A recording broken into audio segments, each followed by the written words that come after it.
নমস্কার বন্ধুরা, অঙ্কিতা গল্প স্টুডিওতে তোমাদের সবাইকে আরও একবার স্বাগত। হাজির হয়ে গেলাম সরজিৎ ঘোষের একটি অনবদ্য গল্প নিয়ে। তো চলুন গল্পটি শুরু করা যাক। গল্পটির নাম বন্ধন। আমি এনাক্ষী, আজ আমার বিয়ে করছি অমিতকে। অমিত গেজেটেড অফিসার, বনেদি পরিবার ওদের, বেশ অবস্থা সম্পন্ন। অমিতের বাবা মা দুজনেই চাকরি করতেন, দুজনেই রিটায়ার করে গেছেন। কলকাতায় নিজস্ব বাড়ি, ওদের গ্রামের বাড়ি বর্ধমানে। ওখানে ওদের প্রচুর সম্পত্তি, জমি জায়গায় কম নয়। শুনেছি এককালে ওরা নাকি জমিদার ছিল। বিয়েটা করছি সম্পূর্ণ নিজের ইচ্ছেতেই। আমার বাবা মা কখনোই আমার বিরুদ্ধে যায়নি। আমার ইচ্ছেকেই বরাবর সম্মান জানিয়েছে ওরা। বাবা বলে আমাদের এনাক্ষী কোনো ভুল কাজ করার মতো মেয়েই নয়।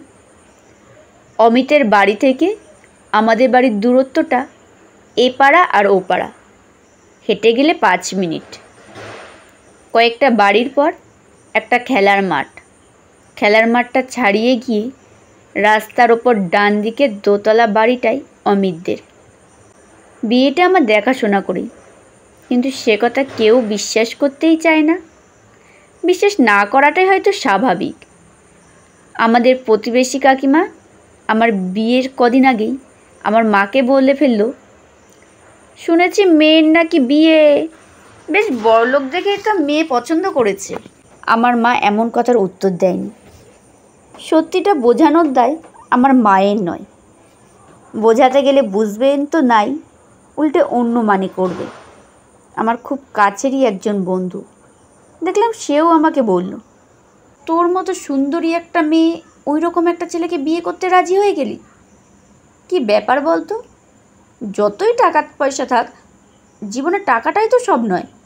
ওর থেকে সৌরভটা ঢের গুণে ভালো ছিল। বাবার একমাত্র ছেলে, হয়তো ছোটোখাটো একটা চাকরি করে, তুই তাকে না করে দিলি। সৌরভ মানে আমাদের কলেজেই পড়তো, আমার থেকে 2 বছরের সিনিয়র। ফার্স্ট ইয়ারে যখন পড়তাম তখন আমাকে প্রপোজ করেছিল। আমি রাজি হইনি। প্রেম করে বিয়ে করব এমন ভাবনা কোনো কালেই আমার ছিল না। জানি না কেন প্রেমের ওপর ভরসা করতে পারতাম না। সব মানুষ তো সমান হয় না। সে যাই হোক, সকালে দধিমঙ্গলের অনুষ্ঠান হয়ে গেছে। বাড়িতে অনেক লোকজন, সানাই বাজছে সকাল থেকে। গায়ে হলুদের তত্ত্বও এসেছে, সবাই তত্ত্ব দেখছে। কিছুক্ষণ পর গায়ে হলুদ পড়বে। মনে মনে ভাবছি বিয়ের কত রীতি, কত আচার। ও বাড়ি থেকে তত্ত্বে পাঠানো কাঁচা হলুদ রঙের শাড়িটা পরেছি। গায়ে হলুদে পাঠানো তত্ত্ব দেখে অনেকেই কানাঘুষো করছে, কানেও আসছে কিছু কথা। কে যেন বলল, বড়লোক বাড়ির বউ হয়ে যাবে, তা এসব তো দেবেই। প্রেম না করলে ওর বাবার ক্ষমতা ছিল ওই বাড়িতে মেয়ের বিয়ে দেওয়ার। বাড়ির প্রত্যেকটা মানুষের ইনকাম আছে, সবাই সোনার ডিম পাড়া হাঁস। ভাগ্যিস মেয়েটার রূপ ছিল, ওতেই তো পটিয়েছে। বাড়ির প্রত্যেকটা মানুষকে বশ করেছে, সূর্য হয়ে ঢুকে ভালো হয়ে বেরোলো। তা না হলে কেন মা বাবা জেনে শুনে ওই ছেলের সাথে বিয়ে দেয়? কথাগুলো আমি শুনেও চুপ করে থাকছি। মানুষ অনেক কিছুই বলবে। আজকের দিনে এইসব কথা কানে নিয়ে কিছু বলতে গেলে এমন একটা সিন ক্রিয়েট করবে, তার থেকে চুপ থাকাই ভালো। আসলে বিয়েটা আমি নিজেই করছি, আর আমার মা বাবা জেনে শুনেই অমিতের সাথে বিয়েটা দিচ্ছে। আমি বাবা মায়ের একমাত্র মেয়ে, মধ্যবিত্ত পরিবার। বাবা খুব কম বেতনেই একটা প্রাইভেট সংস্থায় কাজ করে। বাবা মায়ের প্রথম থেকেই ইচ্ছে ছিল আমাকে মনের মতো করে মানুষ করবে। মা বলতো, মেয়েদের বিয়ে দেওয়াটাই বড় কথা নয়, প্রতিষ্ঠিত হতে হবে, নিজের পায়ে দাঁড়াতে হবে। একটা ছেলে যা পারে একটা মেয়েও তো পারে। জীবন কোন পথে এগোবে কে বলতে পারে বলুন তো? সবসময় নিজের মতো সব কিছু করতে চেয়েও করা হয়ে ওঠে না। পরিস্থিতি এমন একটা জায়গায় নিয়ে এসে ফেলে, তখন জীবনের পথটাকে পাল্টে নিতে হয়।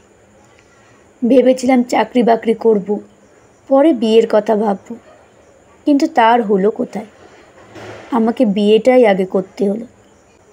বিয়ের সাজে আমি সেজেছি। মনে মনে ভাবছিলাম, যে বাড়িটা আমার নিজের ছিল সেটা আগামীকাল থেকে হয়ে যাবে বাপের বাড়ি। কি অদ্ভুত নিয়ম! নিজের সব কিছু ছেড়ে অচেনা অজানা জায়গায় নিজেকে অ্যাডজাস্ট করে নিতে হবে। যে মানুষগুলো কেউ কখনোই ছিল না, তাদেরকে নিজের ভাবতে হবে। ভগবান বোধহয় মেয়েদের মধ্যে আপন করার ক্ষমতা দিয়ে পৃথিবীতে পাঠান, তাই কত সহজেই পরকে আপন করে নিতে পারে। তবে আমার ক্ষেত্রে ব্যাপারটা একটু আলাদাই। যে বাড়িটা আমার শ্বশুর বাড়ি হবে, সে বাড়িটা আমার কাছে অচেনা অজানা নয়। বাড়ির মানুষজন সকলেই আমার চেনা। তারপরেও বলবো, অমিতের সাথে বিয়েটা আমার দেখাশোনা করি। অমিতের বাবা মা যেদিন আমাদের বাড়িতে এসে বিয়ের প্রস্তাবটা রাখলো, আমার মা বাবা দুজনেই বলেছিল, বিয়ের ব্যাপারে আমার মেয়ে নিজেই যা ডিসিশান নেবে সেটাই আমরা মেনে নেব। বিয়েটাও জীবনের ব্যাপার, তাই ওর মতকেই গুরুত্ব দেব বেশি। মা বলেছিল, ওর ইচ্ছে চাকরি না পেলে বোধহয় বিয়ে করবে না। অমিতের বাবা বলেছিল, চাকরি করবে সে তো ভালো কথা, বিয়ের পর সে তো আমার বাড়ি থেকেই করতে পারবে। আমি আড়াল থেকে সব কথা শুনছিলাম। একটা বড় চ্যালেঞ্জ হয়ে গিয়েছিল আমার কাছে, কোনটা আগে, চাকরি না বিয়ে। বিয়ের ব্যাপারে অমিতের মা আমার সাথে কথা বলেছিল ওদের বাড়িতেই। যেহেতু ওদের বাড়িতে আমি যেতামই, আমি ওনাকে কাকিমা বলেই ডাকি। ওনার কথাবার্তা এতটাই ভালো আর এতটাই ভালো ব্যবহার, ওনাকে আমি ভীষণ রেসপেক্ট করি। উনি যখন বলল, এনাক্ষী তোমাকে জোর করব না, বিয়ে ব্যাপারটা সম্পূর্ণ নিজের কাছে, তুমি একবার ভেবে দেখো, মন যদি সায় দেয় তাহলে আমাকে বলো, আর যদি সায় না দেয় তাহলে কিছু করার নেই, সেটা আমাদের দুর্ভাগ্য বলে মেনে নেব। সব কিছু ভেবে দেখলাম বিয়েটাই আগে। আমি পরে কথা দিই কাকিমাকে, আমি বিয়েতে রাজি। যাই হোক, 7-5 কথা ভাবতে ভাবতে সময় যে কীভাবে পেরিয়ে যায় কে জানে। বাড়ি ভর্তি লোকজন, সানাই বাজছে। আমি তখন বিয়ের মণ্ডপে।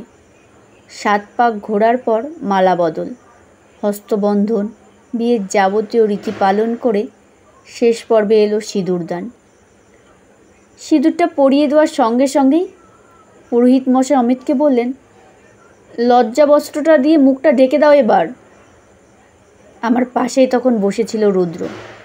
রুদ্র আমার দিকে তাকিয়ে বলল, মাসিমণি, তোমাকে সিঁদুর পরিয়ে দিতে আজ খুব সুন্দর লাগছে।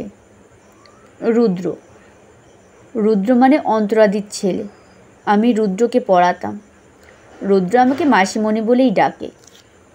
অন্তরাদি প্রথম দিনে ওকে শিখিয়েছিল, আন্টি নয়, তুমি মাসিমণি বলেই ডাকবে।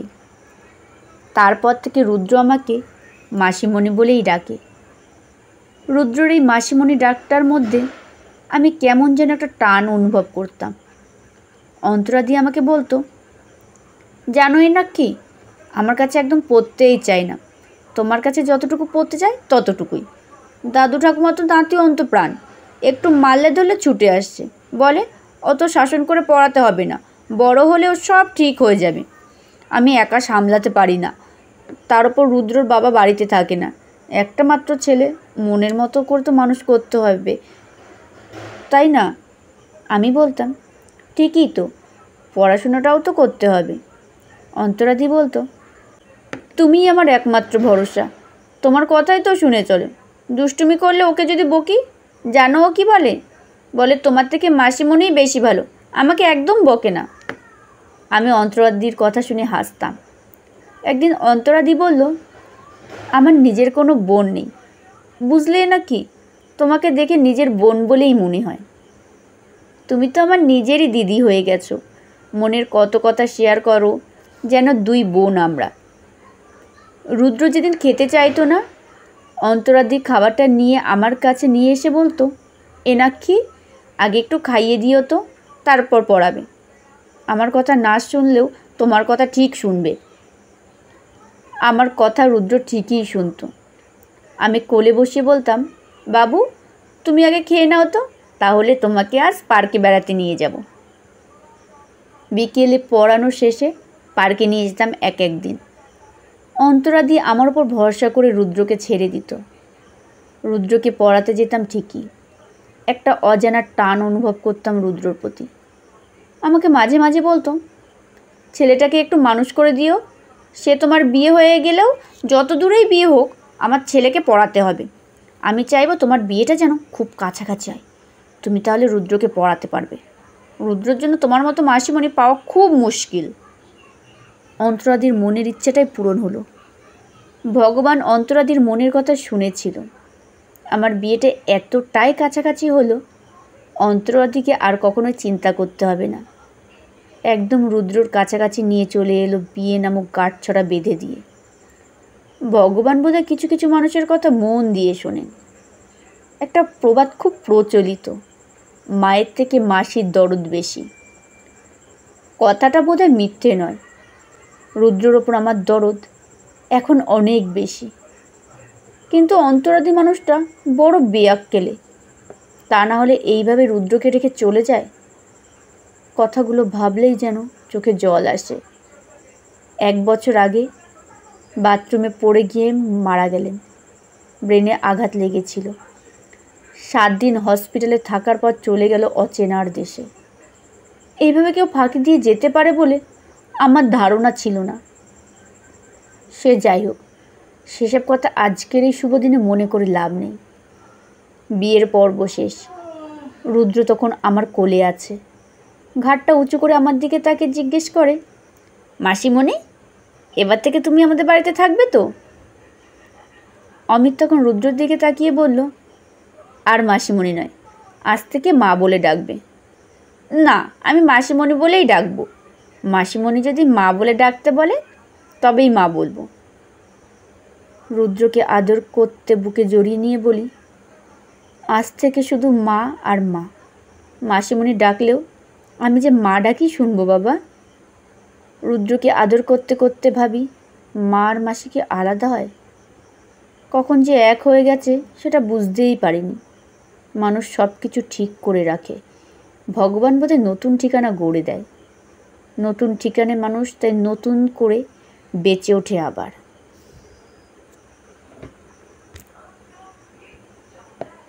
নমস্কার, শেষ হলো গল্প পাঠ। কেমন লাগলো অবশ্যই কমেন্টে জানাতে ভুলবেন না।